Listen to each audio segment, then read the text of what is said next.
welcome. This is week 27. Yeah. Yeah. I didn't even think the about that. sun is shining on my It eyes really so is shining, bro. But this is day 27, or week 27. Week 27. Of dropshipping. Yeah. And what you want to start it off? Yeah, we're basically just doing the raw reality, like the actual, like what it's like to do dropshipping in New Zealand in terms of costs, in terms of other little things you might not have thought about. We did make a video like this for like one of our first videos on our channel. Yeah. But this is just kind of a more in-depth. Yeah, I mean, now that we're, more than 6 months in. I think 6 months, yeah. Yeah.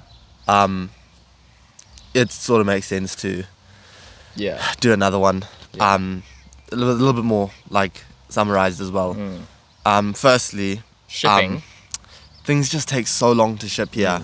So if you're wanting to do organic, first thing is if you're trying to do organic, you need to use trendy products. And as soon as it becomes trendy, order that shit. But then it's still going to take 2 weeks to get to you. At least 2 weeks. Yeah. 2 weeks to 2 to 3 weeks. Yeah, meaning your US competitors are going to have the product, like they can just order it from Amazon and get it either same day or next day. Yeah. So that's the one disadvantage we have. Yeah. Would be the first one. So organic's much harder. But also, when you're doing organic, you can't target the US without a US phone, or being in the US rather. Meaning you have to have a VPN and a US SIM card in a phone that's being completely set up that way. So you need 2 phones firstly. But also, as soon as TikTok gets a whiff that you set up the account out of the US in New Zealand, it's going to shadow ban your account, and you have to completely factory reset the phone and start again. And you have to set up the phone from scratch, create a new email address, create a new account. It really is just a pain in the ass. Yeah. That would be the first one. So it's easier to just do paid ads instead. And then, paid ads, we can only do Facebook, which isn't the worst thing, because like Facebook is really good for scalability. At least that's what we heard. And you can't do Spark or TikTok ads because but we can't do Spark and TikTok ads. You just can't target the US using them from New Zealand at least. Yeah. So there's just not an option for New Zealand, for people in New Zealand. Yeah. But in terms of so then like when we post even organically through Instagram and stuff, it just gets pushed to New Zealand. Locally in New Zealand. New Zealand, Australia, And sometimes a bit Canada, but like it doesn't get pushed to. And then the issue of that as well is that the pricing, we're selling all in US because the cost also costs us in US to get the products and stuff, and shipping costs are in US. So that means we have to sell in US. And because the New Zealand currency is so weak, no one in New Zealand is going to buy except if your product is a specific product that like, high perceived value. Yeah, if it's high perceived, if you can get margins high enough, then but realistically, also shipping to New Zealand costs so much. It's not worth it. For a while, when we were doing this, we started when there was the election going on and it was Q4, so ads are more expensive, but also there was a strike in Canada for shipping, so shipping to Canada was also incredibly expensive, or we just couldn't ship at all. So that was one thing. I think the strike's over, but I'm not sure how much shipping to Canada is at the moment.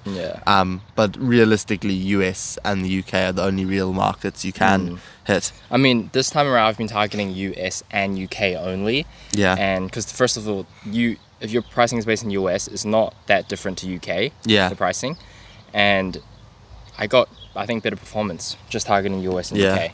So that's a good thing. Yeah. But next thing is cost, which is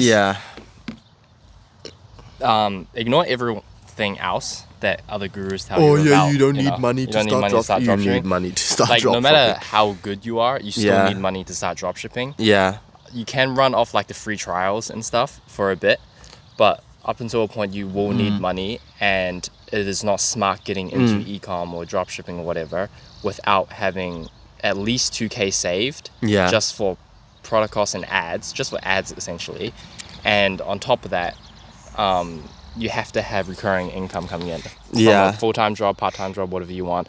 No matter how much you don't want to work the job, you have to just have money coming in if you want to do e-commerce succeed in something. Because also like chances, at least in New Zealand anyways. Yeah, and chances are, even though there's going to be 1 month free trials and whatever, you're not going to be making bank within the first month.